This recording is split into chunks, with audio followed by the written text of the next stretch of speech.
So we're back after a lengthy absence here. YouTube basically said that we aren't allowed to monetize this channel just because of harmful content. The first time they said I had reused content, and I said, that's fair. I said, I'll delete that video. It was a Roseanne clip that went viral, 9.6 million views. So I deleted it and then I reapplied for monetization. And now they're saying harmful content. Well, that's the Charlie Kirk stuff. And I guess I'm hearing that any channel that has talked to the truth on the Charlie Kirk thing, none of those channels are making it. Well, my goal for you guys has always been about trying to put what I think is the truth out there. And today we are going to talk about autophagy because it's important for me whether this channel makes money or not. I just want you guys to learn about a lot of things, healthy habits, ways to improve your lives. Any way we can help, we will. Okay, so we're shifting away right now on this video from the West Virginia cold case team. We're talking about this healthy topic of fasting and autophagy. Now, what happens when you fast? So a lot of people want to do it, and it's a big fad that's really been going on in the last several years. I've had many friends do this, and I remember probably about 5-6 years ago, I was working at Outback Steakhouse, and one of the guys had fasted for 72 hours. Now, that's no joke. If you're going to fast for that long, you better be really sure and careful that your body can withstand the rigors of fasting. So it's not recommended for diabetic patients, people who have diabetes, type 1 or 2, really. It's not recommended for people with eating disorders, if you have low blood pressure, if you're pregnant or breastfeeding. Basically, fasting, it's common sense. It's you're pulling stuff out of your body because you're not putting stuff in.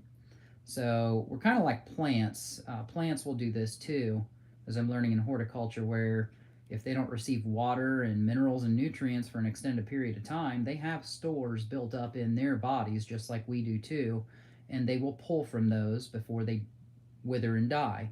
So as humans, we have a period of where we can go without eating food.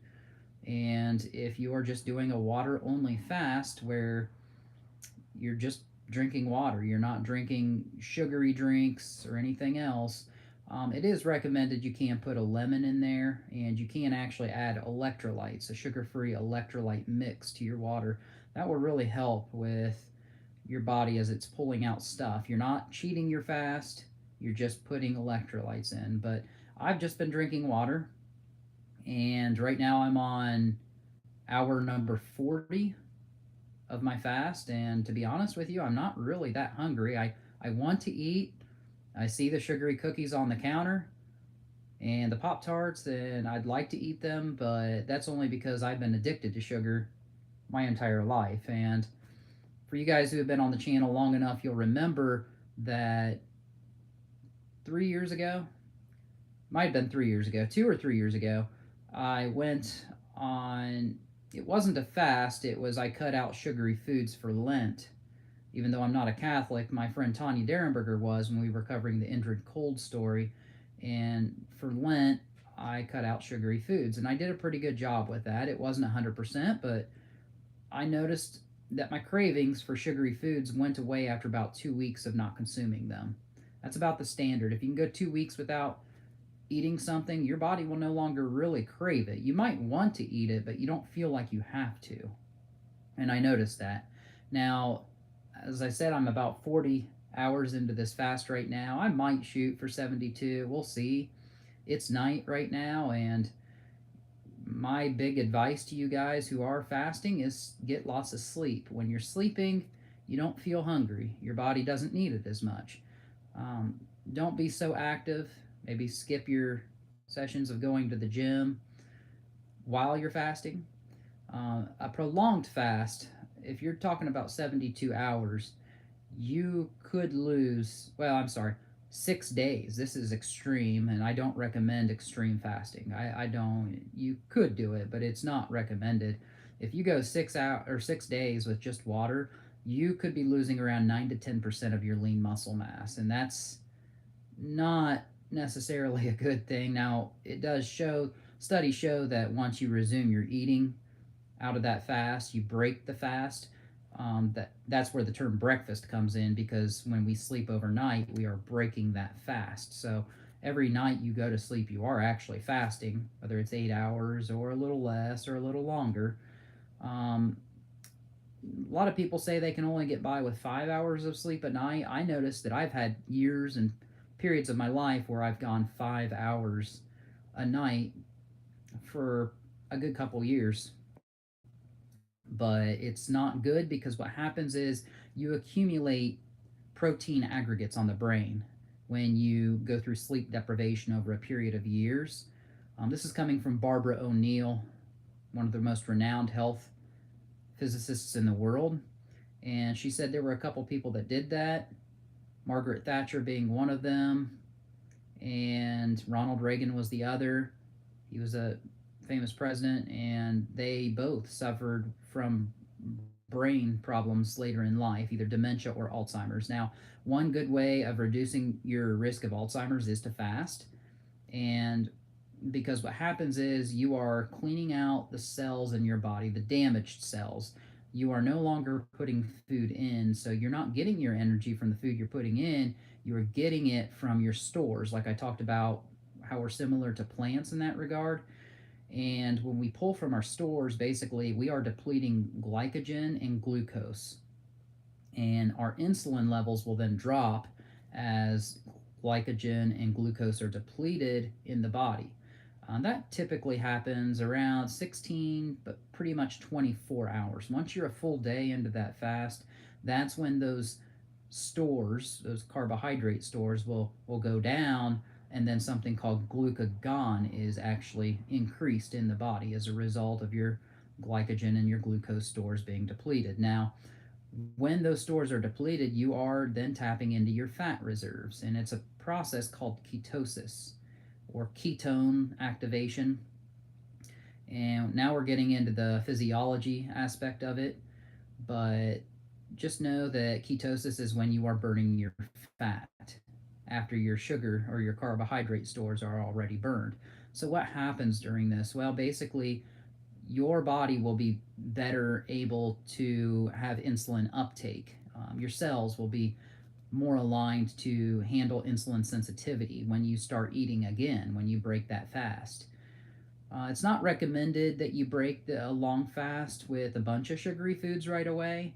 And there is a process called refeeding syndrome. So if you gorge on food because you're just so hungry after that fast, it's not really recommended and it's not good for the body because the body has gone so long without food and now you're putting a whole bunch back in.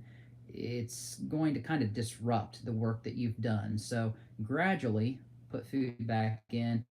It's recommended that you eat kind of softer foods, maybe like steamed vegetables or a soup, something like that. That'll be a little easier to digest right when you're integrating foods back into that fast, or out of that fast rather, and that will help. That way you're not kind of ruining everything you just worked for. I mean, you went through some agony. Like I said, right now I'm at 40. I'm going to try to push longer. I'm going to get some sleep, and we'll see how tomorrow feels. But you'll be surprised. It's easier than you think. But you can kind of gradually, it's kind of like running a marathon or a half marathon. You kind of want to train your body for it. You want to acclimate smaller fasts, maybe go 8 to 12 hour fasts, and then you can jump into a longer one instead of just doing it right away. But what happens like during the periods of fasting? So, like, say your first day, which is 24 hours, basically, there's going to be a protein called LC32, and that doubles in your body. And when that protein doubles, that really signifies that you are in autophagy. And then that's when your cells will really begin to repair and the damaged cells will be flushed out of the body. So, one of the side effects of fasting is actually it has a diuretic effect. And what does that mean? It means you want to urinate or go to the bathroom more often. Other things also have a diuretic effect. Caffeine is one of them. If you take in copious amounts of caffeine in an energy drink, or maybe if you're gorging on chocolate, high amounts of caffeine can also make you go to the restroom more. And then alcohol. People know that alcohol, obviously, when you drink beer or other alcohol, you urinate a lot more frequently, and that's because it's a diuretic effect. on the body. But this is actually a good thing. Fasting or autophagy is a good thing for the body. And not only are you flushing out the bad cells when you urinate, because the body, it's a waste and you have all that extra waste, so you have to get rid of it.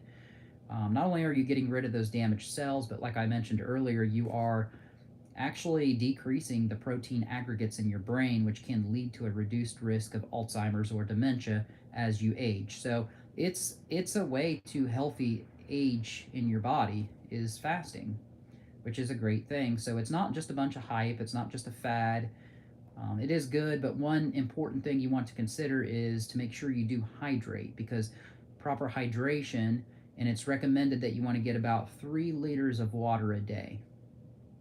If you can, maybe a little more if you can, 3 to 3.5 liters of water a day, because what that's going to do is it's going to flush out all those damaged cells that your body no longer needs. It was holding on to them before because your body was always in a state of active. You were consuming food, you're actively digesting the food, but when those glycogen stores are expended and burnt up, your carbohydrate stores are gone, then your body's no longer in an active state. It's now in a recovery and a repair state as it's burning fat for energy. And if you're not expending a lot of energy, you're not going to the gym during a fast, you're not running, you're not working hard, maybe you do this over a weekend or something. That's what I'm doing right now. Then your body can sufficiently repair and replace those cells. So you're getting rid of the damaged ones, and the ones you have are now better at insulin uptake, insulin resistance. So you'll be able to better process that sugar when you eat it into the body. So lots of good benefits from fasting. There are 5 stages in fasting. Not that you need to know this or that you'll probably remember it, but those stages are 1, initiation, 2, nucleation, 3, expansion, 4, closure, and 5, cargo degradation. And that's basically just getting rid of the excess on the cells, the waste and stuff. So lots of good things from a fast. Hopefully I'll continue this a little bit longer. I know I could eat right now, but I don't have to. I'm not that hungry. So appreciate you guys tuning in. That's all I really have for you on this. If I learn more about it later on, as always, we'll come out with another video for you. We will be coming out with a video on the West Virginia National Guardsman, the woman and the man who's been murdered by an Afghan soldier. He was in the Afghan army. But I'll have something for you on that hopefully tonight or tomorrow. So it'll be a big story. So anyway, thanks again for tuning in. Appreciate you guys.